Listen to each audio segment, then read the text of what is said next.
Genesis 13.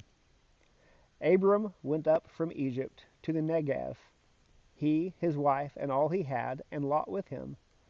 Abram was very rich in livestock, silver, and gold.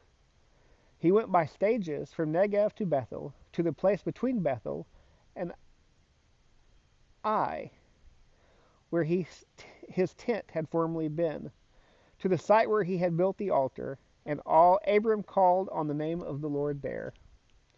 Now Lot, who was traveling with Abram, also had flocks, herds, and tents, but the land was unable to support them as long as they stayed together, for they had so many possessions that they could not stay together. And there was quarreling between the herdsmen of Abram's livestock and the herdsmen of Lot's livestock. At that time, the Canaanites and Perizzites were living in the land. So Abram said to Lot, "Please, let's not have quarreling between you and me, or between your herdsmen and my herdsmen, since we are relatives. Isn't the whole land before you? Separate from me. If you go to the left, I will go to the right. If you go to the right, I will go to the left." Lot looked out and saw the entire plain of the Jordan as far as Zoar was well watered everywhere, like the Lord's garden and the land of Egypt. This was before the Lord destroyed Sodom and Gomorrah.